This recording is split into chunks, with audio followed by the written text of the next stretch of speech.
Thank you, Michael. Panelists, if you'd like to come up, I'll introduce you as you come to the stage. Welcome everyone to the audience. I think we have a great panel here today. So as they're assembling, let me very briefly introduce them. In the order they will be appearing to my left. Eugene Hickok is former U.S. Deputy Secretary of Education, former Pennsylvania Secretary of Education, and currently a trustee at Hampton-Sydney College in Virginia. He also spent time as a professor at Dickinson College and the Dickinson School of Law in my own hometown of Carlisle, Pennsylvania. Little shout out. Mark Yudof was the president of the University of California from 2008 to 2013. Before that, he was chancellor of the University of Texas system from 2002 to 2008. And he was also president of the University of Minnesota from 1997 to 2002. Heidi Ganahl is an entrepreneur who built the Camp Bow Wow Doggy Daycare and boarding business, and now has a number of other efforts underway. She's a regent of the University of Colorado, having won statewide election as a Republican to an at-large seat in 2016. And I believe, Heidi, you chair the board's finance committee currently, is that right? I just rolled off. Oh, she just rolled off, so congratulations for surviving. Thank you. Chap Petersen is a Democrat in the Virginia State Senate, representing the 34th District, just to the west of here. I believe that's Fairfax County. Mm-hmm. He sponsored a bill requiring public comment before public college governing boards can vote to increase tuition. I'm sure we'll be discussing that. And finally, Armand Alacbay is Vice President of Trustee and Government Affairs here at ACTA. I know he was deeply involved in the effort that you heard Michael reference earlier to make it easier to look at spending trends in higher education. So thank you all for being on this panel, and I think to start, I'm going to turn it over, and you have some opening statements, probably about 5 minutes each would be good. Great. First of all, thank you to ACTA for inviting me. Michael and I go way back. He was one of my hires in Pennsylvania, one of the best hires I ever made. And let me compliment ACTA on the effort to deal with our civic illiteracy in this country. If there's one true danger to our future, it is coming from within, as James Madison wrote years ago. If we raise a generation that doesn't know our history, our institutions, and our principles, we have a real threat to our future. So I congratulate ACTA on that. And let me say, I didn't know you were from Carlisle. Yes, born and raised. Born and raised. Yes, How are sir. things in Carlisle? Currently, as best as I know, they're good. I haven't been back in a little while. Carlisle is a sweet little town where Beaver Cleaver still lives. I promise you, it's a wonderful little town. I'm going to just say a few words. I'd rather have a conversation. Someone asked me recently why institutions cost so much and have increased their costs over the years at such dramatic rates. And there's a simple answer as far as I can tell, because they can get away with it. I've never met a college president, no offense, or a state chief, or a superintendent who ever stood up and said, I have enough money. I don't need any more money. They will always seek more money, and they will get as much as they can. Now, the good news is that's beginning to change, because I think parents, students, legislators, public officials, tuition payers are beginning to stand up and say, wait a minute, what am I getting for my dollar? What is the return on my investment? And they use the term investment. So that's a good sign. I think it's going to be more difficult for these institutions to continue along this path. Having said that, we're entering a new era in American higher education, in my opinion. And I call it the era of the commoditization of education. In other words, it's become, in many people's views, something you buy, you purchase, like you purchase a pair of shoes or a pair of jeans. You buy it, you use it, and then when it's finished, you discard it. And I say purchase in the sense that that's what people are looking for now. They're looking for a good bargain. And of course, I used the term invest earlier. Once upon a time, it was considered something you would sacrifice and invest in for your children, for your family. It was something that would have a long-term payoff and benefit. I worry that the commoditization of education is going to have a profound effect upon the future of higher education in this country. Because education's not about an immediate return. It's about a lifelong return. It's about changing a life, not just changing a pair of shoes.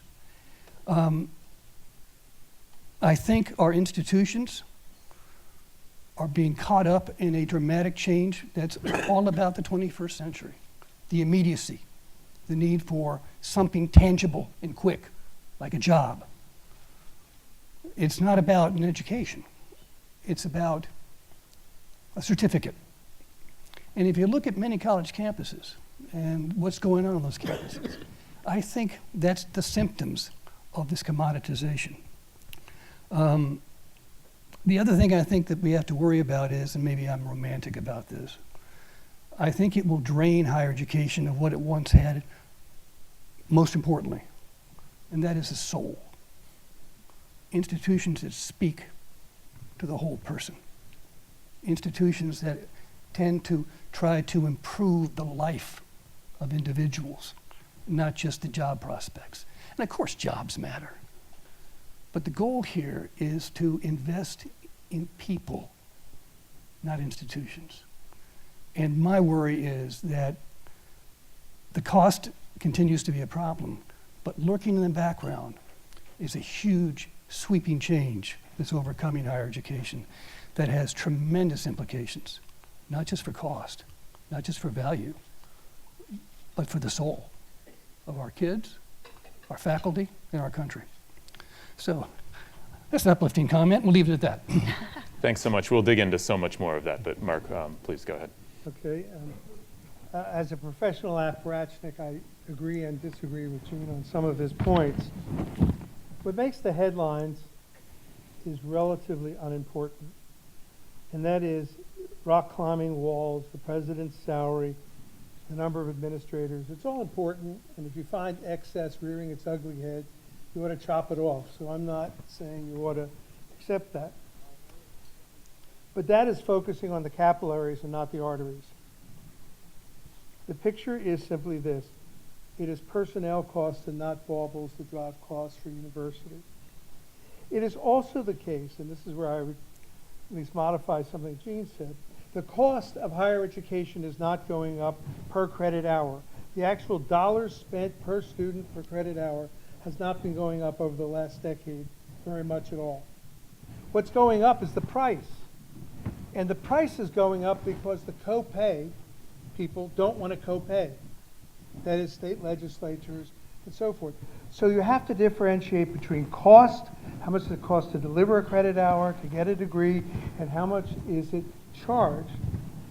And this is not to say the budget restraint is not important, but you know, the recent studies showed for the first time in history, I don't have the exact figure, but roughly the feds are contributing as much to higher ed as the states. I think you ran that in your paper as well. A number one factor, not number one, but a major factor which will get me into trouble with the faculty is teaching loads for tenured faculty, which are going down, down, down. When I taught at Berkeley, I can't remember. The average teaching loads was at most 3 courses a year. Many institutions it's 4, some it's only 2. Now, there's wide variation among universities, so I don't want to paint, but tenured professors are very expensive, and when you have lighter teaching loads, you have to hire more people to teach, or let your class size grow, which frequently happens also. In addition, you have to understand professors, at least in the major publics, prefer to teach graduate students. It's more in line with their research. So there's a cross subsidy between what the undergraduates pay and graduate school. That's just the way it is. And in a medical school, they may teach 6 hours a year. And if you're in a chemistry or physics program, it may be 1 course a year. So that's a problem. And it's not an easy one to solve. If you want a research university, you need to do that. It's competitive to keep the best faculty. Berkeley goes its own way and declares 5 courses to be the norm. they're going to lose people to good universities around the country. The board's addressed this not only by class size, but you probably know that, the trustees, backfill with people who are not tenured and tenure-track faculty. You give them very heavy teaching loads. You pay them modest sums of money. You don't give them research leaves. And that revolution generally never reaches the Board of Regents. That is done department by department in colleges across the university.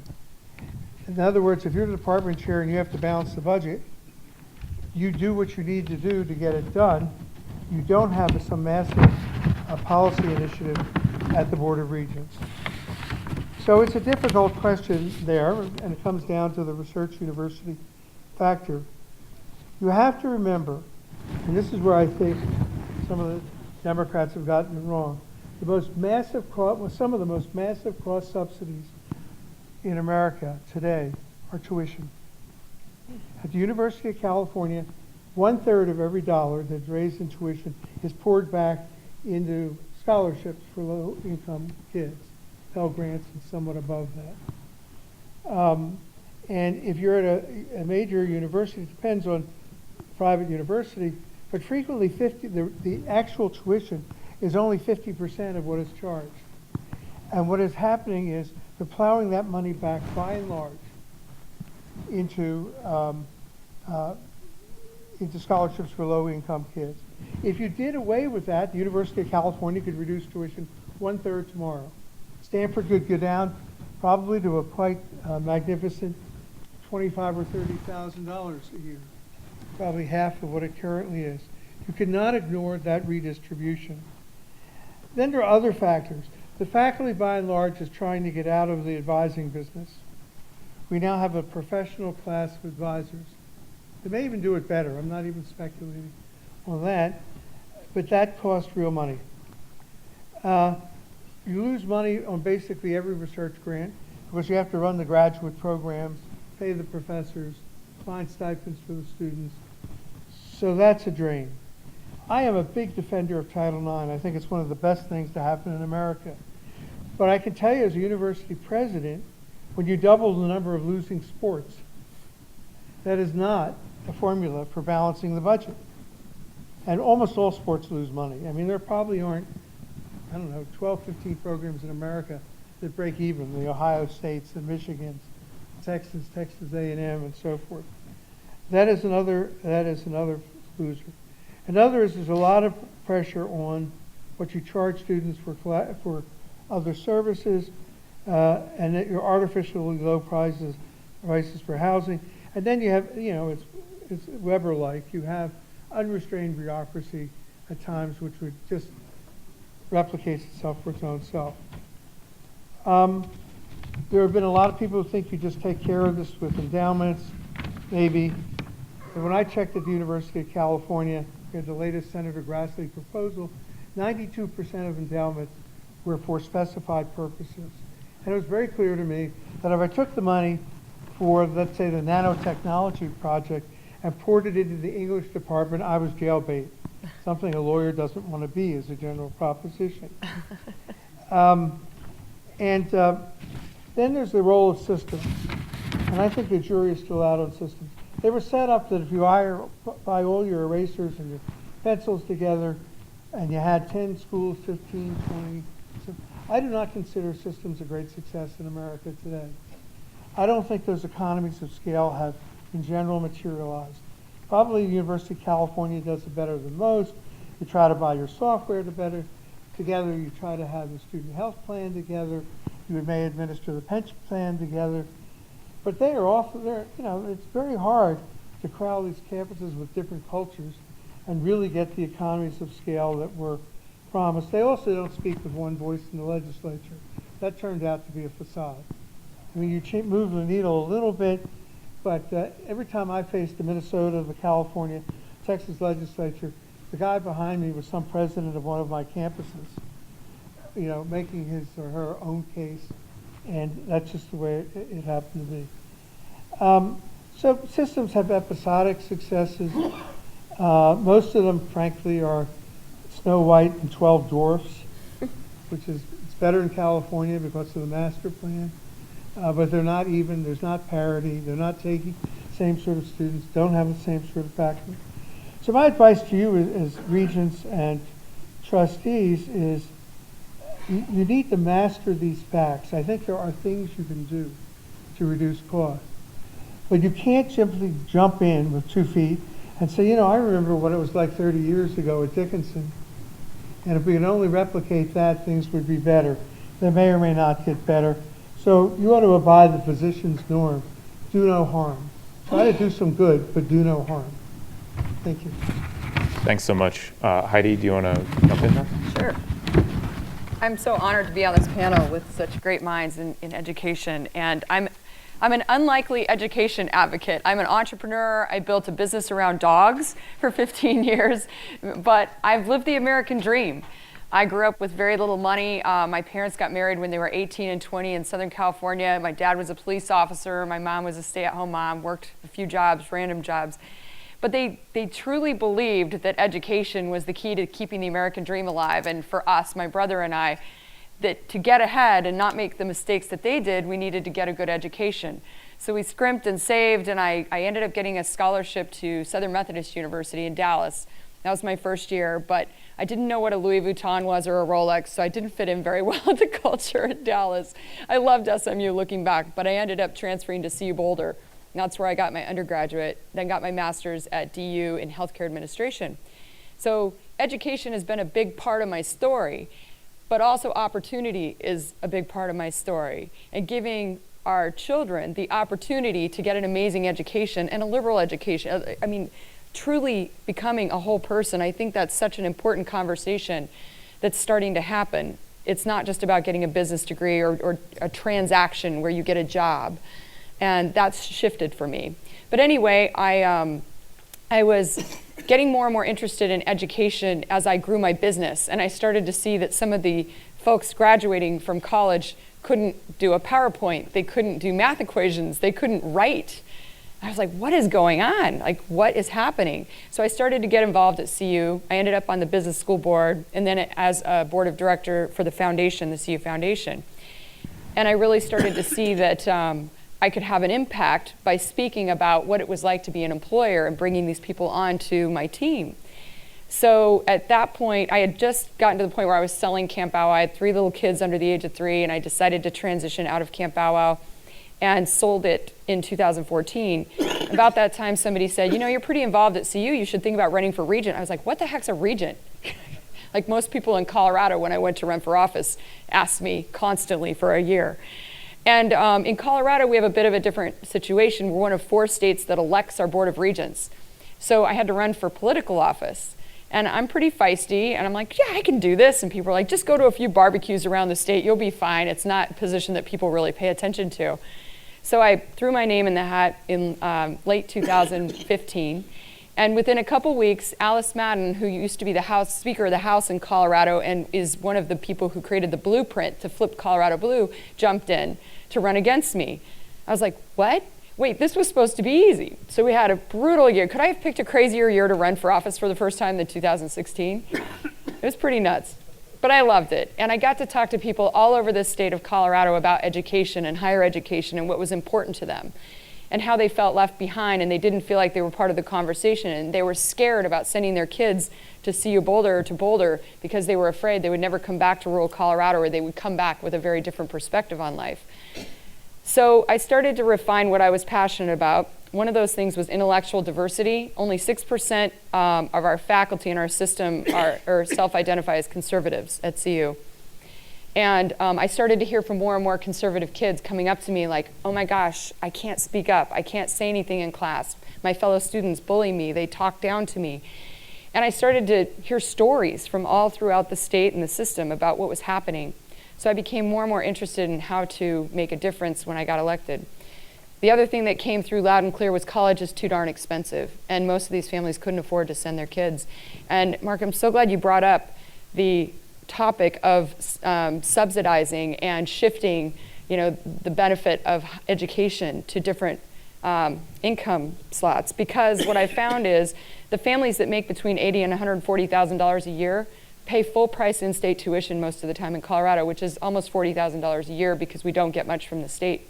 they can't afford that. So they're starting to opt out. They're starting to go to community college. They're starting to, go to vocational schools, et cetera.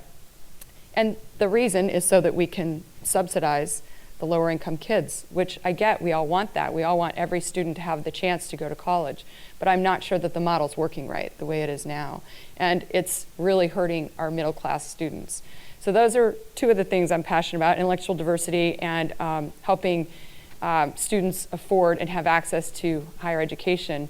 But then my other passion is around civics and making sure that our students understand what America is and how it was built and why it's so important to honor that and keep it sacred for our future generations. So that's another topic that I work on hard at CU. So again, I'm an unlikely education advocate, but I'm an entrepreneur. I love America. I truly believe I'm so blessed to live the American dream. I'm a shining example of that, and I want all of our children to have that same opportunity, and I'm very, very worried that that's slipping away. So that's why I'm here, that's why I ran for office, and that's why I'll continue to fight. And I'm so blessed to be part of the ACTA board now and be able to have the support of this organization, which is doing amazing things and is frankly one of the ways that I am being effective as a regent by having this as a resource and having the amazing work that you guys do as a tool to use in my toolkit. Thanks so much, Heidi. Chap? All right, my name is Chap Petersen. I think you stole my thunder a little bit, Heidi, because I was going to introduce myself as the non-intellectual on the panel and the politician. I think you beat me to it. I'm still the non-intellectual, but now I've got a fellow politician up here. I have to say to start, I'm a native of Fairfax City, Virginia. I went to Fairfax High School, and I was 4 years at Williams College, which is sort of an elite liberal arts school. I don't know what I was doing there, but I was there. And afterwards, I went to Japan. I played rugby there for a year. And I got accepted into the University of Virginia Law School. And the tuition was $4,000, $2,000 per semester.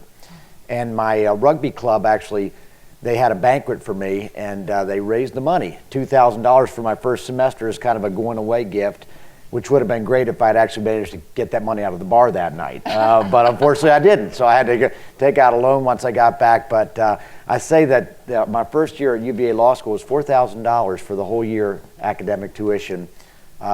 In 2019 it would be $53,000. So that's just an example of the metrics that we've had with inflation in higher education. Now, I may be the only person that actually, the way I access or deal with higher education is not really as a legislator, not really as a taxpayer, but as a parent. I have 4 children. My oldest daughter goes to UVA, and a couple years ago she was applying. She was a very good student, was applying to a lot of schools, and she got into a very good private school in New England. I'm going to keep it nameless, but it admits women, only women. And the price tag there for the first year was $68,000. Price tag at UVA was $25,000. So I said, sweetheart, let me tell you about Econ 101. And so as a result, she enrolled at UVA, which is a wonderful choice. It's my alma mater, because I went there for law school.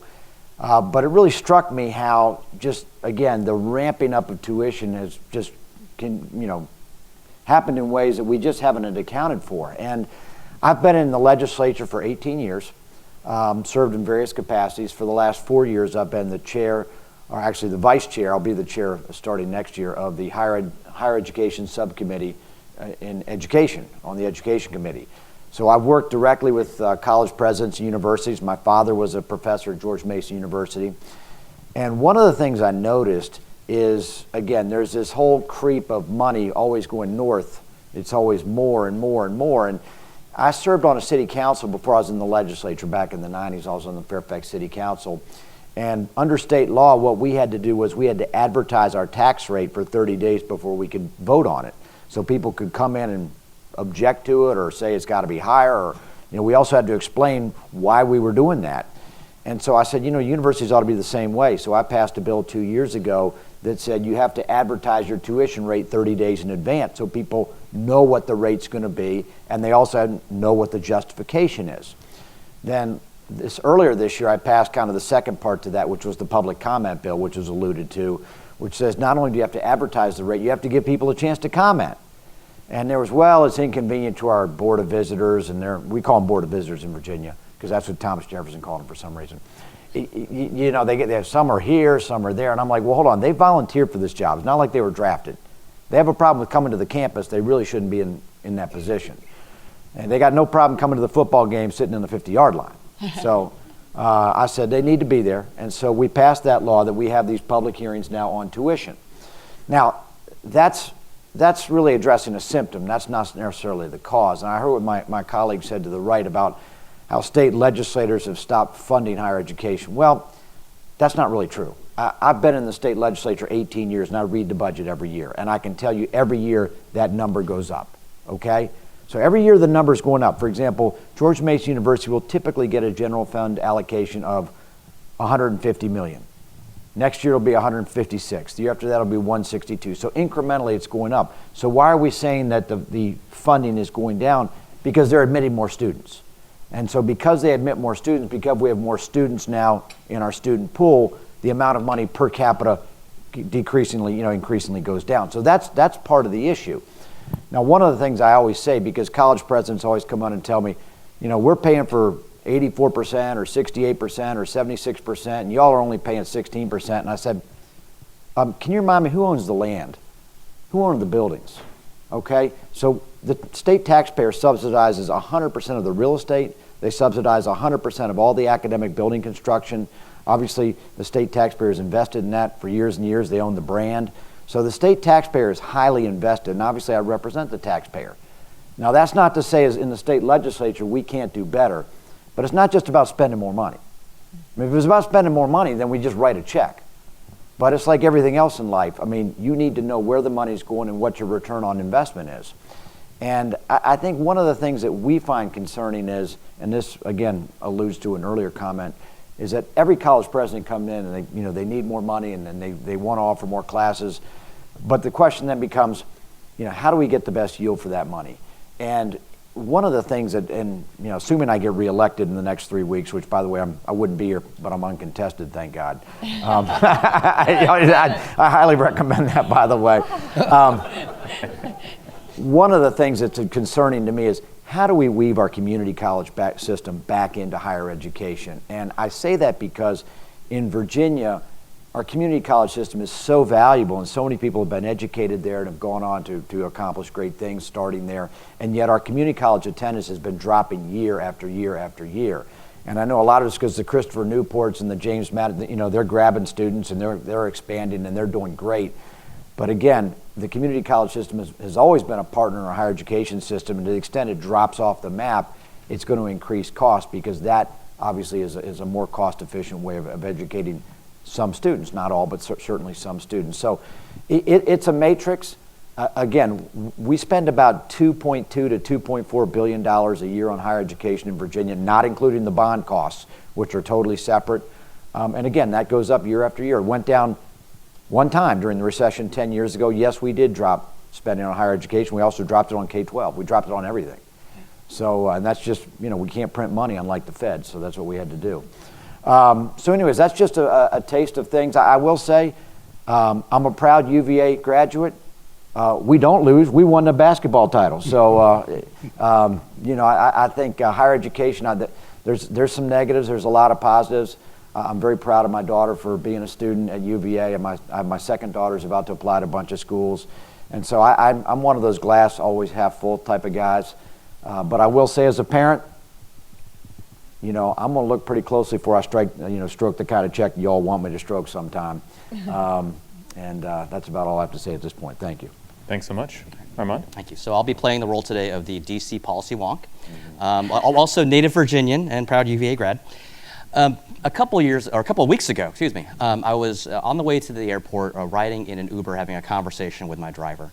And about midway through the trip, the topic of the cost of college came up. And for some odd reason, I always get in these conversations with Uber drivers about higher education policy. I mean, my wife tells me I need to get some new material, but that's neither here nor there. So this woman has one rule for her kids, and that is that everyone has to go to at least 1 year of college. Now, she says that she understands that college isn't necessarily for everyone, but that everybody can stand to learn from at least a year of post-secondary education. So, well, the problem is that she just found out that her daughter, who had recently enrolled at the university and presumably was taking classes for the past few weeks, just simply wasn't, just refused to go to class. And truancy, nothing new here. But what really stuck with me was the mother's reaction and what she said to her daughter, which was, and I quote, "Why would you go get yourself a bill and not go to class?" And that really stuck with me. So, I mean, what in the name of rational self-interest would possess someone to voluntarily rack up student debt with nothing to show for it? I thought about, and in a twisted way, it kind of makes sense. If you look at it from the perspective of this young lady who couldn't be bothered to go to class. That is if, and only if, you look at the value of a college degree as nothing more than a signaling mechanism, a box to check off on a job application, a line on a resume, or in this case, just a way to keep mom at bay. So, I mean, this is the commoditization of higher ed. And so at best, the education is secondary. So we're here, and if that's your worldview, then I guess it really doesn't matter how colleges spend money. But we're here today because we know better. We know that collectively this country is $1.6 trillion in student debt, and the price of the product keeps going up. Something's not right, and somebody needs to do something right now. So at ACTA, accountability, we have three core principles or core values. Accountability is one of them, along with academic excellence and academic freedom. But we choose accountability because we recognize that governing boards the wisdom of governing boards is an underutilized resource in solving this predicament of rising college costs. And we need to empower these folks. So a year ago at this conference, if you were here, you heard about howcollegespendmoney.com. This is our new site designed to help trustees navigate this complex world of higher ed finance. And really has one simple purpose, and that's to empower trustees to be able to ask the tough questions on behalf of the public.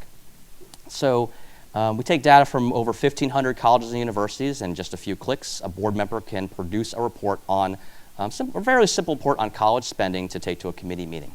So let's take a look here at Savannah State University. You can, if you pull up the statistics, you can see that we can look at what the trends are year to year and how much a school spends per student. So we see that they're spending about $2,200 a year per student administration. We can see also that they are, that's well below their peers, and we can actually identify who their peers are. So we can also look at the administrative to instructional cost ratio. And here, relative to their peers, they spend about 31 cents on administration for every dollar that the school spends on instruction. Still a little bit higher than their peers, but closing the gap.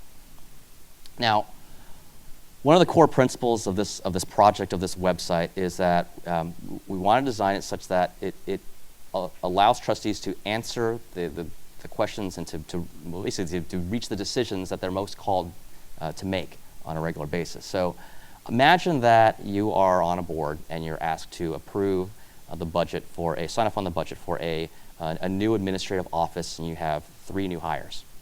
Kind of in the abstract, well, what does that mean?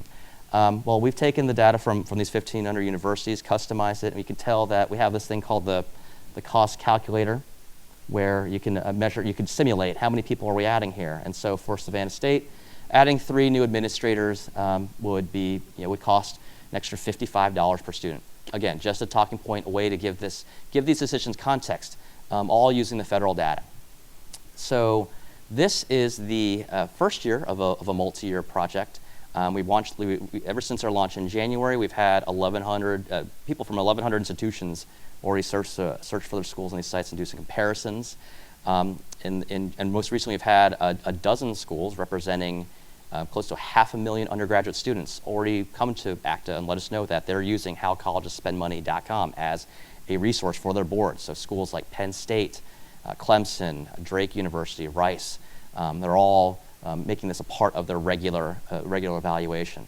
Again, this is just the beginning, and the conversation's starting, and I look forward to today's discussion. Thank you all so very much. One of the things that I wanted to start out with was defining the different things that are maybe going into driving costs in higher education.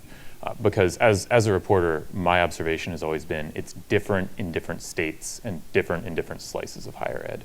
So obviously what's going on in private institutions is not particularly interested in public funding, or not as interested in public funding perhaps. And different states have different levels of public funding.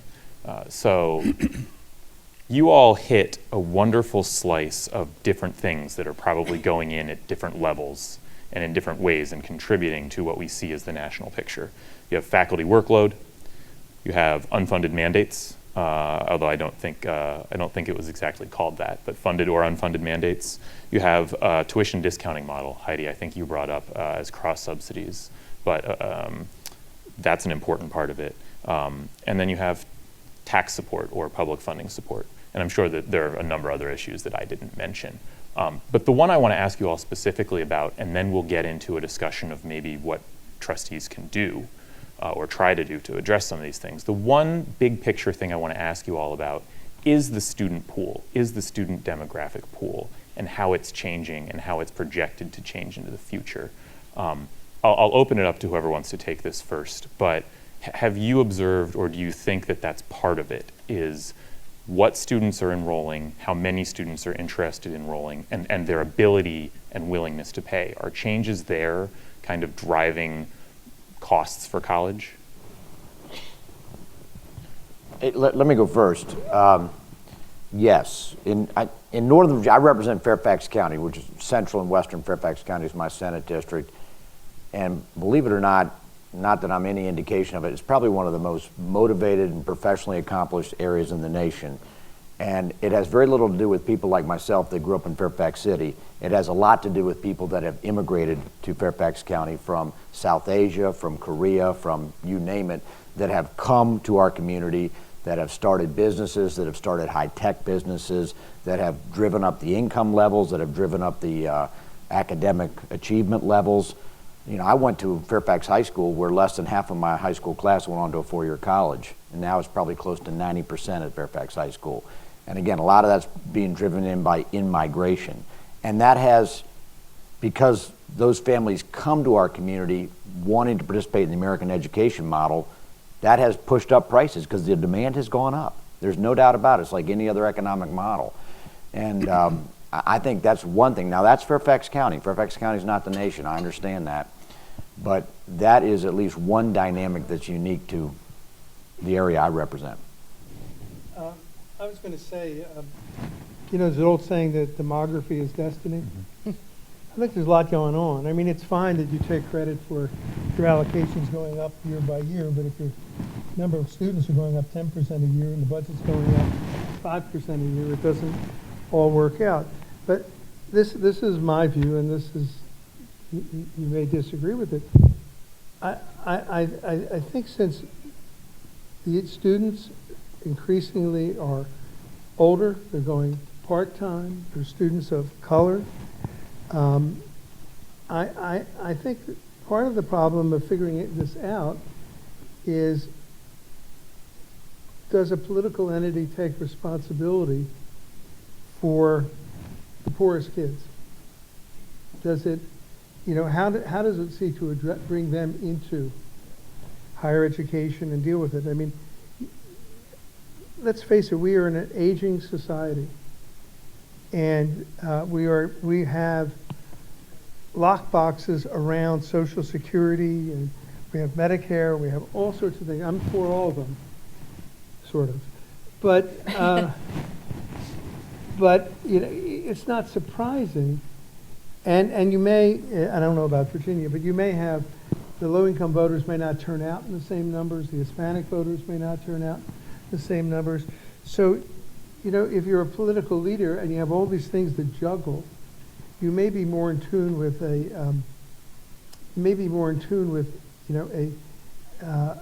making it easier for the elderly, who, by the way, are not demonstrably poor as a whole, than you are with the needs of these low-income, poor kids, kids of color, and the like. So I do think that's a problem.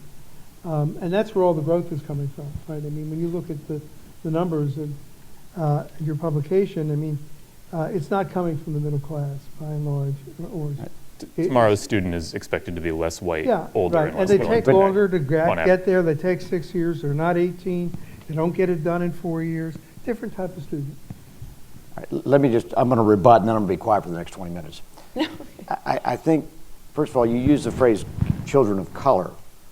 Well, my wife's Korean, so theoretically my children are of color. I mean, a lot of these phrases we used 20 years ago are less applicable now, okay? Sometimes, again, we have people that are coming to this country that are actually wealthier than people that were here, and that's one of the things that's driving up the costs. To me, again, you know, the issue with higher education is, in a lot of ways, a lack of sort of cost containment strategies that we've had in other industries. I'll tell you right now, for me, elderly vote, states don't deal with Medicare.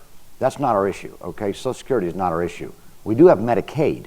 Medicaid is a huge state expense. Mental health is this huge state expense. Highways are a huge state expense. They have demands also. So it's not really we're choosing older voters versus younger voters, we're choosing white voters over voters of color. It's more a question of we look at who's got relevant cost containment strategies and who doesn't.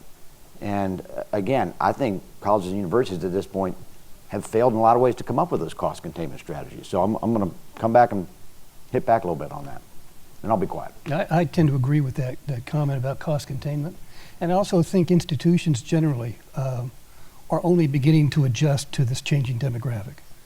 And it requires a whole different approach to the business of higher education.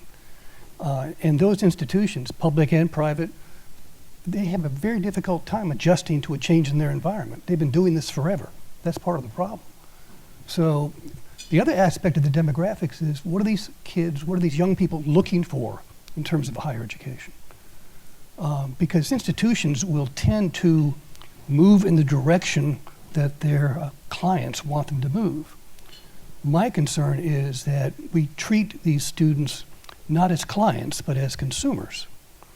We need to know what they want so we can give them what they want. And that's where you see a lot of the things on college campuses now. Whereas the issue shouldn't be what they want, but what they need. They are clients. The goal of education is to provide students with what they need to be successful, not necessarily what they want. You talk about core curriculum all the time here at ACTA. Well, on most college campuses, core curriculum is pretty well gone. And that's a tragedy as far as I'm concerned. But so it's not just numbers, it's a changing character of the demographics as well, what they're looking for and how best to respond to it. And institutions have a very difficult time adjusting those changes, in my opinion. So I would suggest, we just hired a new president, Mark Kennedy, and one of the reasons Mark was appealing to us is he talked consistently in the interviews, and I chaired the search committee in the process about the fourth industrial revolution, artificial intelligence, the use of technology, adaptive learning. It has got to become a priority for education, specifically higher education, to adapt to this new way of learning for young people. And I think we're way behind the 8 ball on that. There's some great people doing some good things out there on this front, but higher education is going to get flipped on its head in the next couple of years. And it's all around technology and figuring out how to deliver education. And so as a business person, what I see happening is Amazon and some of the other companies are saying, you guys aren't moving fast enough. It takes 4 years to develop a new degree at CU, from what I've heard. That's the latest information I've gotten. 4 years, it's going to be obsolete by the time we create a new degree program. And then you've got tenured faculty, God love them, who've been there a long, long time, but we can't innovate and create new programs if all the financial resources are staying with folks that are teaching classes that have been around a long, long time that may not be applicable in today's society. So there's this weird balance, you've got to go there.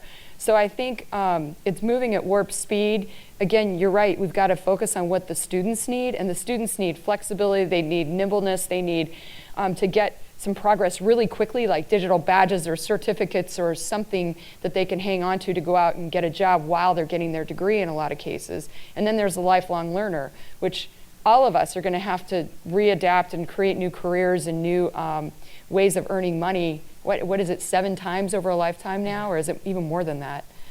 So yeah, I think it's things have to change pretty rapidly, and either we're going to change or we're going to become obsolete in some ways, and the Amazons of the world are going to train their workforce, and they'll skip the step of going to college, I think. Yeah. I want to transition into things that the folks in this room can do to try to address some of these issues now that we've paved out or laid out some of the drivers of costs or potential drivers of costs. Again, your actual results at your institution may vary.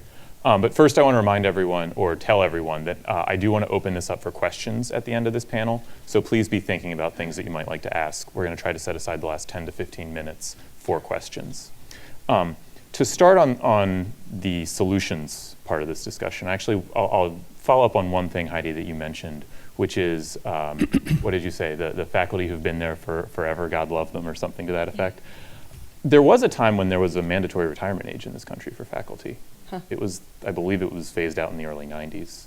And you see institutions pretty regularly offering early retirement incentives. Are there things on the employee cost side? I don't mean to suggest that mandatory retirement needs to be one of them, but are there things that maybe trustees would want to look at that could start to bend the curve on the employee cost? Well, I have one very specific solution, partial solution, and that is, I think when a vacancy occurs in a department, it ought to go into the president or the provost office for reallocation. I mean, it's not a revolution tomorrow morning, but the fact that someone's retired in vacuum tubes doesn't mean you should necessarily allow the vacuum tube department to fill it, right? And you may need someone in nanotechnology, you may need someone in all sorts of fields, business, business areas or whatever. And that's a hard sell at many universities to get that done. But I think that if a trustee could get that done, again, it doesn't get rid of the vacuum tube department, but at least it doesn't perpetuate it forever, right? Eventually it will die. And so that would be my suggestion. Let me follow up on that if I can, because my experience has been that a lot of trustees and a lot of boards tend to shy away from that very discussion about the academic mission of the institution, because that's the purview of the faculty. And having been a member of the faculty, when I joined my board of trustees, one of the first things I did was try to get engaged in the academics of the institution to deal with things like class size, workload, department vacancies, etc. And that's not easy to do as a board member because most faculty don't want you to get engaged. Well, we talk about shared governance. Shared governance means boards should be engaged with faculty on these kinds of issues. It doesn't mean they should have complete say over everything, but I think it's very important. We talk about budgets all the time, but you need to spend time looking at what the faculty do and how well they do it, and how do we know that? We had a robust discussion last year about how we decide tenure and promotion. It was the first time the boards really looked at it. In the past, it's basically we get the recommendations and we rubber stamp it. That's not trusteeship.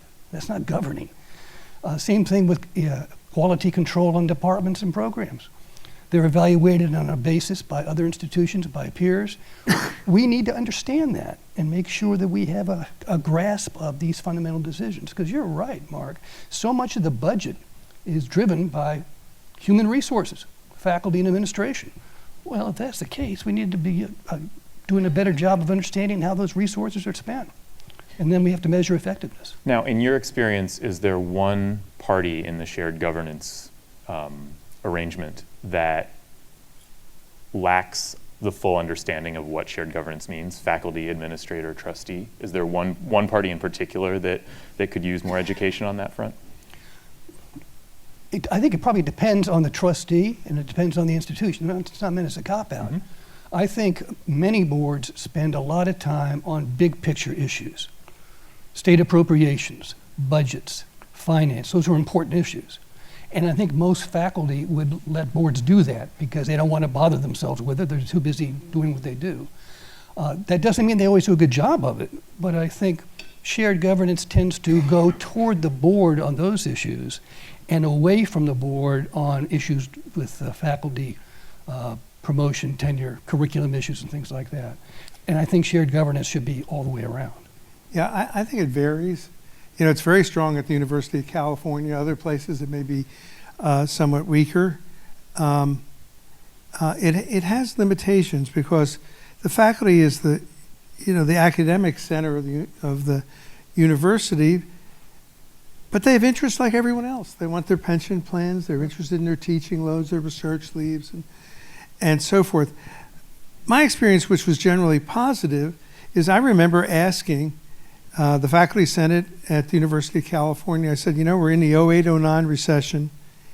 I need help. I'm going to have to furlough people, which I did. I'm going to have to reduce expenditures, but I want it to be a joint plan. And you know what they told me? They said it wasn't their business. It was my responsibility to come up with a plan, and they would review it sort of one line at a time to see whether they agreed. I could not get them to buy into shared governance with shared pain. But isn't there a legislative aspect to that too? So a few years ago, University of Maryland System Board of Regents had, what was that, the Effectiveness and Efficiency Initiative, where they had an across-the-board requirement for all faculty except for the College Park campus to increase teaching loads by 10%, speaking of cost. But there's a distinct legislative element to that there when you talk about appropriations and how you kind of dance that dance. I don't know if that's part of the governance kind of model, or is that something that's maybe unique to public universities? We tried to implement we did implement a program called program prioritization, where we asked them to look at every single program, how many students were enrolled, what their average salary getting out of college was, their graduation rates, and it was great. It gave them lots of great information about where the resources are and what's happening, but they very rarely get rid of programs so that we can move programs that aren't working, those resources up. So as a business person, I was a CEO of a $100 million brand. I didn't have that luxury to say, oh, this isn't working, but I'm going to keep it going because it's good. It's just good. It feels good. I'd have to take those resources and put them over here to create an innovative new program to take our company to the next level. And that's part of the frustration is it's not looking at it like a business per se, but looking at it as an allocation of resources and how do we invest in the future. You've got to let go of some of the older programs and the things that aren't working in order to invest in the new ways. And to your point, what are you getting rid of? What are you letting go and leaving behind in order to invest in the future so that if we don't get an increase from the state, it's not, the end of the world. By the way, the same thing is true of the bureaucracy. I can't tell you, it's ridiculous how many conversations I've had. Vice president will come in my office and say, Mary Smith, John Jones, they're not getting the job done. Well, what are we doing about it? I'm hiring someone to do the job. I mean, that happens all the time. It does. It's quite overt. I actually, real quickly, I'll share, I got a press release recently from a consortium group of small colleges talking about how they were going to save money. And the top things that it touted were creation of new programs. So I think it's a very similar thing to what you just said about we're going to hire to get our way out of the cost problem. Right, and the old guy stays around. Right, And right. Now, in any of your experiences, do trustees actually have the, call it metrics, call it data, call it information or visibility if you want, to easily get involved in those discussions? And if not, what information would you start looking for? Or how would you start getting information? But I think it's very hard. God bless trustees, by the way, because most of them are probably unpaid or paid a nominal stipend. It's wonderful that they're there. I think it takes a lot of guts to go head to head against the administration and probably defy the administration. I've never been either in the administration or on a trustee, but I've served on a number of boards, and it's very hard to push back against professional staff. And so, it's a tough model, and I'm not quite sure what it's like what Winston Churchill said, democracy is the worst form of government except for all the others. I don't quite know what the answer is, although, when we select boards of visitors in Virginia, I look for people that are independent, that have a business background, that are used to looking at a balance sheet. Not that the business answer is always the right answer, and I'm going to kind of agree with my academic colleagues here. There are times where you're going to need to keep something alive because, you know what? It's important that we study Shakespeare, okay? I believe that. And I think that there are pieces of the academic canon that may not be cost effective, but we need to have it. Having said all that, we don't need to have everything. And so I do look, when I vote for boards of visitors, I make a point of talking to ones, especially to those at George Mason, which is my local university, to make sure you have somebody independent that's not willing to be willing to be the bad guy occasionally. I think this tool helps quite a bit. One of the challenges trustees have is they get this information on their institution from the leaders of the institution. And what you need is context. How does that compare to other things? And then how do we recheck to make sure we have accurate information? So you need a sort of an external view to be able to do an internal evaluation of your institution. I think annual accountability reports can help. I mean, again, you're relying on the same staff and so forth. Right. I found that a struggle at many institutions to get that done. And I think it serves the university well. And then you can modify it year by year. When you look at it, you can say, well, we don't have this data, we don't have that data. How do your programs rank? Or are you growing the faculty? Or your overhead cost higher? I think that's a very good thing to do. I also found it was very good for dealing with all deference to many legislators, because I covered everything that they wanted, and when I was asked a question when I was testifying, I gleefully said it's on page 287, and we sent it to you last year. I do think, and that way you can weave in the legislative concerns and alumni concerns, but the problem is, if you bring someone totally from the outside, they're going to get an unwarm welcome. If you bring them totally from the inside, they're going to try to replicate what they're already doing. So I don't have an easy answer. I will make a prediction that the more visibility this gets, the more you're going to receive pushback from institutions of higher education. Yeah. Because it is an external data source. And a lot of places who feel pretty good about themselves won't look very good on this information. And that's going to be a problem. I mean, that's what's happened in K-12 education across the country. The accountability idea was really an attempt to get at some kind of a bottom line. How well are we doing? And we're talking about that in higher education too. Well, the more we get close to finding out how well we are doing, and we're not doing as well as we thought we were, human nature suggests we're just not going to accept that.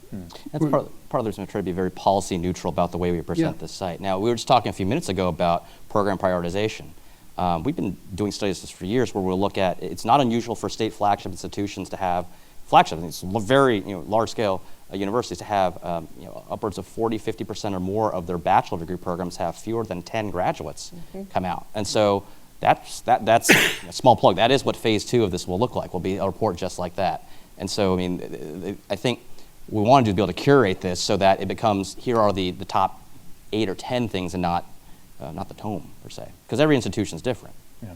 Could you, so as a reporter, I often use the IPEDS database, the federal government's database, and I believe this tool draws from that database. Absolutely. But can you maybe talk a little bit more about why IPEDS wouldn't be as useful to trustees as something like this? IPEDS is, I mean, for lack of a better term, just opaque. I mean, it's designed to, I mean, it does its job as far as making data publicly available, but it is geared toward folks that already are doing this, are in the know, who are in the field, institutional research officers. Think of it like when you file your taxes every year, and there are many exceptions, different rules, et cetera. That's kind of how it is here. These are federal definitions of expense categories, but there's a lot of wiggle room, and so the way the system is set up, it's not quite as useful. What we wanted to make this more like is something like.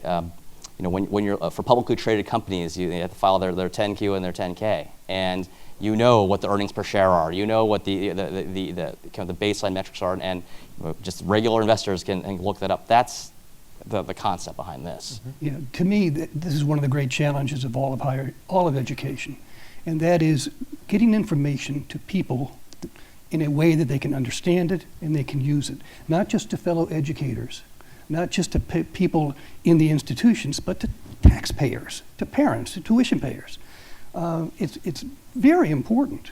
Only recently have we begun to see institutions doing that in a way that is comprehensible. I mean, most institutions have done a pretty good job of making it difficult to find out graduation rates and attrition rates and pretty basic things like that. The transparency discussion is always very interesting to me. Obviously, it's my job is to aid transparency, but at the same time, I think any reporter who has sat in a local town council meeting when they're trying to raise taxes and there's a public comment session will tell you not a lot typically changes between the beginning of public comment and then the end of public comment. Chap, that kind of is a segue into your bill, so I'm kind of curious about how you do that. Let me tell you an old trick of local government is you'll pass the preliminary real estate tax rate at, like, say, $1.06 per $100 of assessed value, And then the usual people come in and scream about it, and you'd be like, you know what, you're right, and then you roll it back a couple pennies. But you knew all along that you were going to do that. So, and then you run for re-election, like, Chap, cut our taxes. And so, in a way, and that's part of politics. I mean, that's how democracy works. You elicit a public comment, and then you respond to it. In a way, I'm not saying advertising tuition rates, again, I said at the outset, this is a symptom, not a cure. But one of the things that frustrated me, and I'm going to go back to being a parent, when my children look at colleges, it's so hard to find out what the tuition is. I mean, you got to they want you to go into a tuition calculator, they got to figure out your parents' income. Well, I got 3 different companies I own. I mean, it's not when I go buy a car, they don't ask that. So the bottom line is, you want to have the information that's out there plainly. And, again, when we advertise a local tax rate, we have to set it publicly by state law, and then we have to advertise it. And again, people can come in and comment. So that's all I wanted to do, is just make it a little bit more of a sort of a linear process. And hopefully we accomplish that. But again, that's not the cure, it's a symptom. Sure. Well, Rick, I was going to say something. I think one of the most important things we can do is where we're headed with this is teach people to vote with their dollar. Vote with your tuition dollar. Do the research. Get parents to actually work with their children to look at what the actual cost is and look at the benefit, the return on investment. What kind of job are they going to get? How much income are they going to make? There's so much information that we can put in the hands through a tool like How Colleges Spend Money, or there's the U.S. Chamber created a tool called Launch My Career. That the data is we're trying to figure out the data, but if you can go on and say, okay, kiddo, you can be a welder, you can make this much, or you can go to this university, get this degree, and here's the average salary when you get out. Here's what we're going to invest. Here's how much it's going to cost. I mean, it's simple, but it's super complicated, right? But if you can help to arm the parents with decision-making tools and cut the rest of it out, let them vote with their dollar, their tuition dollar, then hopefully things will start to change from the consumer up. I was going to say, just comment to your comment period. I think it's a good idea. We live in a democracy. We ought to have comment periods with reasonable rules, and people should be able to talk. Now, in California, where protest is a blood sport, and daily, when I was president, 1/3 of our regents' meetings were shut down. We had to call sometimes 30, 40, 50 or more cops in to clear the room. People were rarely arrested. They were rarely prosecuted. They were never fined. And I noticed the legislature didn't have the same rules. If you were in Sacramento, they didn't put up with that at their committee hearings because government has to be able to do its business. But I think conceptually, and sometimes you would hear something there, but I guess the modern phrase is comment periods have been weaponized in some places. So we spent a lot of time talking about metrics and about the back and forth between the public. Heidi, you kind of referenced the invisible hand of the market trying to keep down costs. My last question before I'll open it up to all of you, so be ready, is about scale. And Mark, you had mentioned, I think, some questions about systems and their ability to address this. I hear again and again about the need to, whether it's consortium, like I mentioned, or consortia, or systems saying we need to better share back office services, or in some cases, institutions and states trying to merge institutions. Is there a way for trustees, for the folks in this room, to promote scale that can be effective at making costs at least rise more slowly? Are there some wins to be had there, or is that just something that we should all be abandoning? I think it's a good thing for you to focus on. I mean, universities spend plenty of money on software. Mm-hmm. If you have medical campuses, they spend plenty of money on everything. And so, getting them to close down the cardiac unit on one institution because you have one 30 miles away, I mean, it's very sensible, but boy, is that hard to get done. Mm-hmm. I think, you can do it on pensions, you can do it, and you can do it on certain student services. I think it's well worth pushing for. You have a lot of cultural pushback from the campuses. Mm. Yeah. Oh, we don't define a part-time professor the way you want us to, or we do it differently here. We're very special here at UCLA. We teach business differently at this campus. Right, you than don't this understand campus. us, right? So, I mean, I'm not saying it's easy, but I think it's a very good thing for regents and trustees to get involved. I would encourage you to take a look at what's going on in Pennsylvania right now. I keep track of it. The state system of higher education, not Penn State and Temple, but the state system, is going through real pain because they've had huge decreases in enrollment. They've got huge budget constraints. And for years, every institution, I think there are 11 of them or something like 14. They all do everything. And so they have submitted a reorganization plan. Whether or not it'll work, I don't know. But they're trying to get the legislature and the board of directors to really rethink what we're doing as a system, because what we're doing now cannot be sustained. And I have to applaud that in the sense that they're driven to rethink things. Whether it will be successful is another matter. But if it takes that kind of crisis, then it takes that kind of crisis.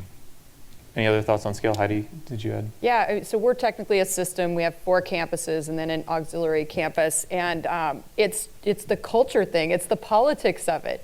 It's the system can do a lot of things to create efficiencies.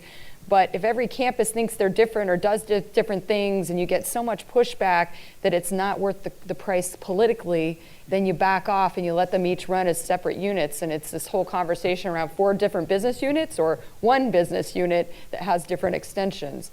And we don't have the answers, but we try and push where we can and back off where it's not worth it politically or culturally, I think. I was going to add sort of one codicil to that, and that is, at least in Virginia, our state universities are located in small towns like Blacksburg and Radford and Longwood. Even Charlottesville was a small town at one point. And a lot of local businesses are dependent on it. A lot of local contractors are dependent on it. And if you start to scale these up, then they can't bid on these contracts. I just tell you, and then they come complain to us. And the flip side of that is if you're looking at downsizing an institution, what would Mansfield, Pennsylvania have if not Mansfield University? Let me tell you, if you took tech out of Blacksburg, what's going to happen there? Right. We'll go to Q&A just after Armand. Well, I mean, does the last- exigencies are going to force the issue here. Gene, you mentioned Pennsylvania, Alaska going through the same thing right now in a different way. So 47% some odd budget cut this year, but merging accreditations across their campuses is the conversation there. So it appears in a lot of different forms. Wonderful. Well, thank you everyone for putting up with my lines of questioning. And we will, do we have someone who's ready to ask something? We do ask that you keep it relatively brief in the question part period so that the panel has a chance to answer. Are there mics that are going around or? Okay, so we have one over here. Wonderful.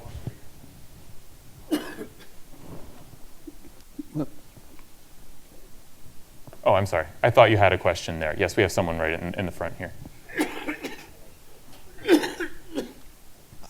I just want to start off by thanking the panelists. As an undergraduate student of history and political science, I can't stress how important this actually is. And Mr. Alacbay mentioned how a student didn't go to their courses. And that in large part also comes from viewing these courses as atomized events rather than something woven into the development of what could be termed virtue for the ability to engage in our citizenry after graduation. And Dr. Hickok mentioned he tried to focus it also on the professoriate aspect of things. I, for one, have had the privilege of having incredible professors that have nurtured my love of learning and my love of developing this sense of virtue and connection to the citizenry. And outside of organizations like ACTA, I was wondering, and perhaps organizations like ACTA are the solution for this. How do we lend this air of urgency to students and lend this substructure for them to actually begin and realize the importance of their education? Well, I guess the short answer, not a very satisfying one, but the short answer would be to make sure that faculty and students and institutions understand they have a public responsibility and public purpose. I'm going to put a plug in for the school that I'm a member of the board, Hampton-Sydney.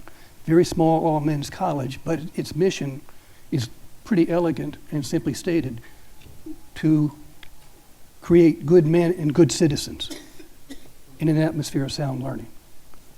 I would venture the guess that many of our institutions, once upon a time, Princeton comes to mind, for example, emphasize the importance of good citizen, because in a democracy, you're not private property. You have a responsibility beyond yourself. And you learn that through your education. And if we're no longer doing that, then it's no student's fault that they don't understand what they need to understand. So for me, it's sort of putting the context in a broader sense. These are fundamentally important things in a democracy. And students need to be given the chance to understand and make connections to their public purpose. That doesn't mean they don't want to be successful in business. Of course they do. They want to be successful in everything. But to be able to contribute to that success, you need to be able to understand how that works out in a democracy. It's not just taking classes. It's understanding the link among those classes. And that's tough. And frankly, again, I used to be a faculty member. Faculty often is a culture issue. They know what's best. Trust me. That's why they sit in the front of the classroom and you sit watching them. And it's not that simple. The world's changed dramatically, and yet the classroom really hasn't changed very much at all, going to your point of the technology. So. Heidi, did you have something to add? Yeah, two things come up for me. One is that in Colorado, it's the responsibility of the K through 12 system to teach civics. That's the requirement. I think only 38% come with the knowledge that they could pass the citizenship test when they come to college. Yeah. And so we've got to do all this makeup work. We're not allowed to do remedial education. So there's that issue. But then the other issue is the definition of civics.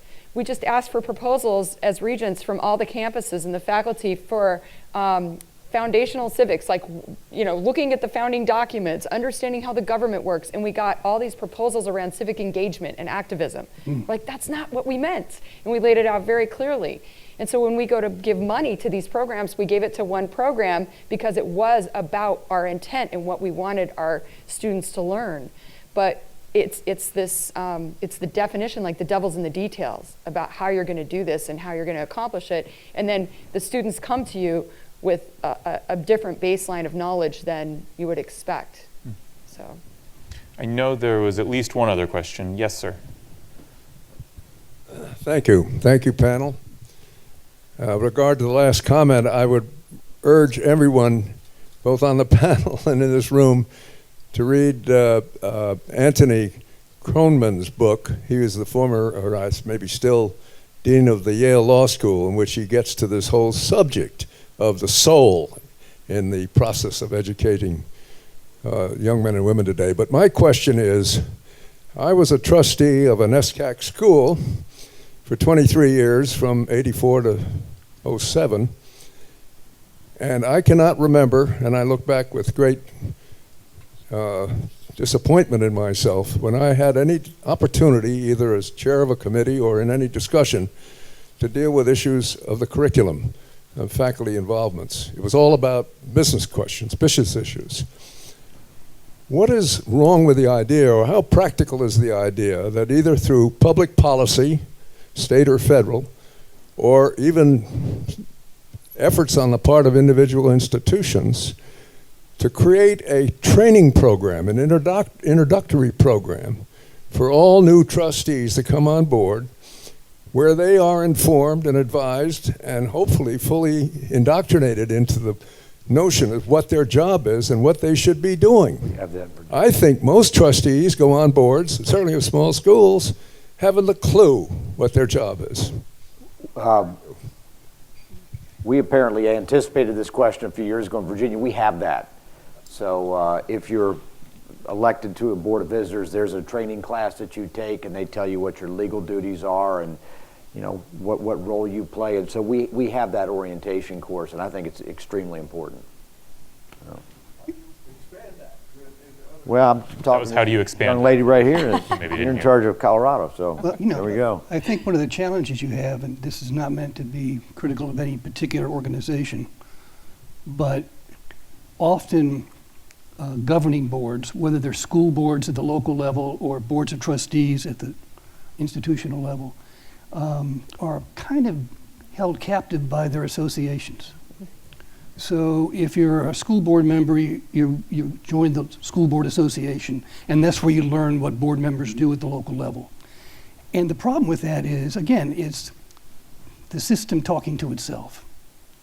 And the trustee really needs to be able to get beyond that and speak as an individual and not just as sort of a process. It's very tough in education, very, very tough.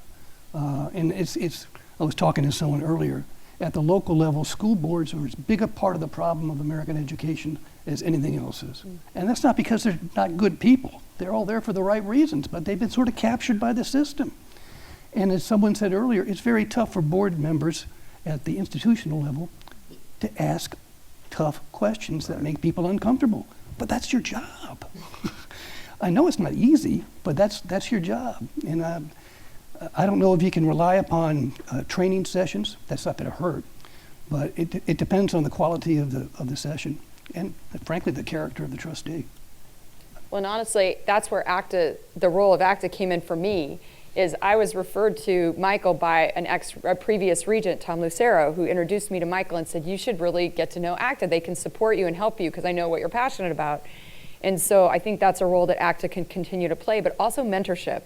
I have some regents who came before me, Steve Bosley, Tom Lucero, that have been fantastic in helping me navigate things and get me up to speed as quickly as possible on the politics of the reality of how to get things done, of the nuances. And I think without that part of it, you can get training and you can be told how to, what legal responsibilities you have, but you've got to understand the nuance and the political kind of the culture and how to actually get stuff done in order to be effective. One of the things that surprises people the most sometimes, I think, or surprises me, is that ACTA, we're not a membership organization, right? So, or membership association. So we're there to be an independent resource, mission-driven, because trustees will come in without having that background. So, that's there's a saying that we sometimes use where trustees speak through policy, right? Kind of their overarching view is they're responsible for influencing the culture and shaping the direction, and the very product that a university creates is its learning outcomes. And so we would expect them for them to be engaged in that issue deeply. Well, and I would encourage all of you as trustees or regents, go find the new regents and trustees and offer to help them and support them just one-on-one. It makes a huge difference. That's a great way you could have an incredible impact and use some of the tools that ACTA is developing. Like the data is the other thing that we need. Back to your point earlier about getting good data. We get the data from the institutions and we can ask a lot of questions, but this is so helpful to be able to compare us to other institutions and be able to talk about things in very simplistic terms with our legislatures and our constituents and our parents, and be able to put a dashboard in front of them to talk about these metrics. That's really, really important. Great. I think we have time for one more, but only if we move very quickly. Is there anyone who has one that's a really quick question? I've favored this side of the room, so I want to get my peripheral vision in. Yes, sir.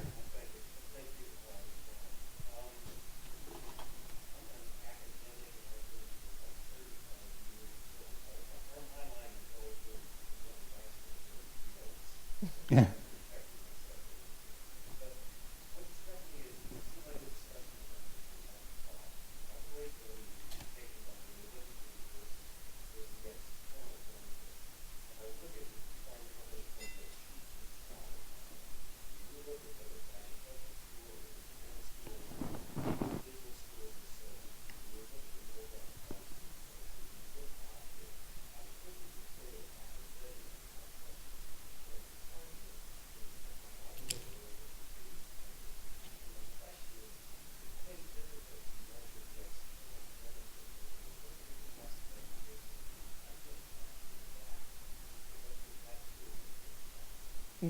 Appreciate your comment on that. Yeah.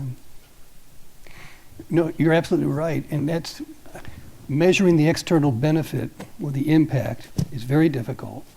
And I would argue that a lot of people think measuring the impact of education generally is very difficult. I used to ask my undergraduate students, how do you measure the impact of your undergraduate degree? What's the index you use or whatever? And we came up with the index of knowledge acquired or wisdom acquired, as opposed to how many courses you took and how many grades you received. It's a very nuanced idea. And yet we need to do a better job of it, not just in terms of the class, but also the external impact. American higher education has changed the world. It's that simple. The challenge we have is to make sure it continues to change the world. And that's going to be more and more difficult as the world itself changes. But I think you're right. Now, if anyone else wants to jump in on that question, I've just been told that apparently I had the timing wrong. We have 15 more minutes. Oh, okay. So my apologies to everyone, but we have other questions, so I think some of you will probably be glad about it. I just want to speak to that. You're exactly right that academics has such a multiplier effect. And years ago I ran for Lieutenant Governor of Virginia, and I traveled over the state in a small plane, and you could look down over vast portions of rural Virginia, and there'd be not much going on. And then you'd see these pockets of just vitality, vibrancy. And typically, there's a college located there. And they create jobs. They create an identity. I remember 30 years ago, I was in Moscow visiting my sister who had just moved there when the wall came down. And I remember going to the U.S. Embassy, and it was packed. And all the young Marines and the guard duties were in there. Why? Because Florida State was playing Florida in football, okay? And it created a sense of identity as Americans. So I love, when I walk into a university, I feel this surge of adrenaline. Even now, it's great. I think the question for us, and for me as a policymaker and for all of us, is how do we keep it accessible? How do we keep it compatible with our democratic norms where somebody grows up in a middle-class household, you don't have to pay $75,000 a year to go to school. You don't have to take on $200,000 in debt. We haven't talked about student debt yet. It is crushing people. It is crushing people years later, generations later. That's what my concern is. The concept of college itself, you're right, it has helped make this a great nation. 100% agree. Well, one metric that Colorado does a really good job of is our CFO figures out what the economic impact of CU is every year, and we have almost a $5 billion budget, but we we bring in $12 billion to the Colorado economy every year. So when you talk to legislators, when you talk to constituents, that's a great way to look at things, but it doesn't go to the heart of, as a student, what's the ROI? But Sure. I mean, the easy answer on student debt is just make it free. We know that. College just needs to be free. oh my God. That'll take care of all the problems. So. Yes, sir. Wait, can you please hang on? I'm sorry, I'll get to you in a minute. We have someone behind you. My apologies. Thank you. I'm not sure I can follow up on your thought there. Have we given any thought to whether the structure of higher education in this country needs to change or can still work? And what I mean by that is colleges started, Middle Ages, Renaissance. The faculty basically since that time has owned the product, has owned the curriculum. Good reasons for that, very good reasons for that. And we're talking about the administration or the trustees figuring out the finances, essentially, of how to provide that product. Except there's no university president in this country that can control how the product is made or how many hours people work, or all of the intangibles involved in education of individual students. Because we try to find graduation rates and other objective criteria to judge effectiveness, but the reality is the actual work of the institution. Company, they produce widgets, you can figure out how many you make, whether you're making money on them, how much it costs, et cetera, et cetera. And as college has gotten more expensive, the faculty are not generally part of that aspect. So we're asking administration or trustees to control something that they have very little control over.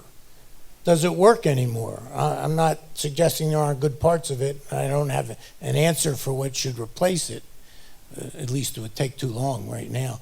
But I just think that we all talk about this, but we never look at the structure and try to figure out if it's possible to make it work.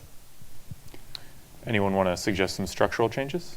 Well, years ago, we had a conversation at the state level, and more recently I've had conversations with institutions about this idea of rethinking the structure. Asking sort of questions that aren't asked very often, such as, why should a history degree take 4 years? Why should we graduate students who lack, or call them graduates, who lack reading comprehension skills, which is a real problem. College graduates can't understand what they read. That's crazy. Why do we have programs that allow students to graduate who cannot communicate on paper adequately? To me, that screams we need to rethink the structure of the institution to deal with these changes in our environment. For years, for example, remedial programs and developmental programs have been growth industries in higher education, so much so that I wrote a piece not many years ago where I basically said, is higher education still higher education? It can't be higher education that's doing what K-12 should have done. Mm-hmm. So that brings to the other point, we haven't really done a very good job of rethinking K-12 either. Education, if you think about it, all of education, is really the only institution in America that has not gone through fundamental transformation in the last 25, 30 years. Banking, insurance, healthcare, transportation, everything has gone through fundamental change, not education. It still does what it's always done, and much of it is done well, but that doesn't mean we can continue down this path. We need to rethink some of this stuff. And it's not fair to think faculty can do it. They're so busy doing what they do. It would be refreshing for boards to create what I call blue sky committees, to sit around and sort of ask questions that aren't asked too often and come up with different ideas of how we can do business. Trustees would be uniquely situated to do that. That's not forcing anybody to do anything. It is starting a conversation. Do we need to reinforce the idea or talk about whether it's important? There are reasons historically why the faculty have the role in shared governance they do, correct? It's so that when you have it in public institutions, for example, a change in political administration, the whole thing isn't overhauled on the whims of the governor. Right. Does anyone have any ideas for navigating bringing faculty into the conversation better and teaching them about what maybe they could do to help as opposed to it always being oppositional? I think the market's doing that for us. I think MOOCs and Amazon, rethinking education and homeschooling and K through 12, vouchers, school choice, parents and students are saying, I'm not going to wait around for you to fix this or to rethink things. We're going to rethink it and just go do it. And we're going to get digital badges instead of getting a degree. And employers are playing along with that right now. And I think the key is, how important to employers is it that they have a 4-year degree from an accredited university? And I think that's the tipping point. The difficult part about this question is the diversity of the way that governing boards are structured. So in the public sector, you have elected regions, you have statewide boards, you have nested boards of one board overseeing another board, and then all notwithstanding even looking at the private sector, which makes up the vast majority of institutions in the United States. So, but at the same time, all the problems we've talked about today are pretty much universal to all, regardless of these structures. So I think we need to keep in mind whatever it is that we're changing, it probably doesn't have anything to do with the things that don't apply to everybody. I think your first obligation with regard to faculty and curriculum of every trustee in any institution is to listen. You can't determine where the challenges are unless you're listening. And that's especially true with faculty. They're there all the time. They own the institution. I mean that in a real positive sense. They have ownership of it. Their future is tied to it. Their past is defined by it. So as trustees, we have a real obligation to respect that. And then I think if you develop that respect and that collegiality, you can enter into conversations about fundamental change in the faculty, in the curriculum. But you can't do it by just walking in and saying, we got to change things, we got to do it this way. Won't work. I think you can excite the faculty too. If you can say to a faculty member, instead of just delivering your information or your teaching to 100 students in a classroom, what if you could do it to 1 million students online or through adaptive learning or through virtual reality? Or, you know, there's so many cool things about how we can expand. I mean, a student in Mongolia using Khan Academy to learn calculus is an example. They get a laptop and their whole world opens up because of that. And I think it could be very exciting for faculty if they want to go along that on that ride. And many see it as very threatening. Yeah, I agree. Well, I mean, there is an argument out there that if you start outsourcing the 101 courses to Khan Academy or whatever, that actually pulls apart the business structure of most institutions, because that's where you're making your, forgive me for using the term, but that's where your profit margins are. Yep. Right. And so there is an element of threat, even if there's an element of opportunity too. I do want to make sure that I get to this gentleman in the front who I'm sorry, you thought I called on you earlier and I was calling behind you. I would hope that at some stage of the game our distinguished panel might address the question of how we pick trustees. And having been a 5-time trustee, which shows I'm a born masochist, what I found was how little we looked at what skill sets were needed for trustees. So we developed a matrix of what those skill sets were: financial acumen, the culture of the academy, and so on and so forth. Took it to the governor of a particular Midwestern state, who told us he was not only disinterested in the matrix, but he was disinterested in how we might fill that matrix, and then appointed 3 persons to the board of trustees that sadly did not bring anything to the institution except their connection with the State House. So I would hope at some time, obviously Colorado and Virginia being exceptions, that we might address that question. And I would add, it's not just publics that face this question. It's not just external appointments. It is also boards that pick their own successors or pick their own members. I think there are questions about that too. So does anyone have any thoughts on that issue? I mean, most people look at boards of visitors positions as being, frankly, political patronage. Yeah. And by and large, and this is not a Republican or Democrat issue, it's someone that wrote a check to that man or woman that ran for governor. And I dare say a lot of U.S. ambassadors probably got the same background. So I hope I'm not insulting anybody out there. And that's not to say, again, that those are not good people, and you know they got to that position for a reason. But it is a political patronage position. I think one of the things we've tried to do in Virginia is, again, to try and train them up, to try and say, we're going to take you as you are. And at least in the Senate, I take those positions seriously, and I make a point of interviewing them myself and saying, look, I realize you got this because you know somebody, but the bottom line is you're going to be in charge of a campus with 20,000 students. That is a key part of our economy in Fairfax County. So you bought the spot, now you own it. yeah, exactly. Exactly. Yeah. The other problem with the approach like that is you reduce the ability of the board to do its job. I can take you to a board of a major institution in this country, very well thought of, a big name. And the board was huge, and the board was composed of some of the most successful people in business and industry and the professions in the country, some of the brightest lights you'll ever know. And they were reduced to being quiet during the board meetings as they got the dog and pony show from the administration. Mm-hmm. And that is a travesty. Yeah. It's a waste of their time, it's a waste of the taxpayers' money, and it's such a waste of talent. There's so much potential you can learn from these people. Instead, it was all control. And it ended up in tragedy, frankly. Unfortunately, I don't think they're going to let me ask for another 15 minutes now. So thank you all very much for listening. And please join me in thanking the panel with a great discussion.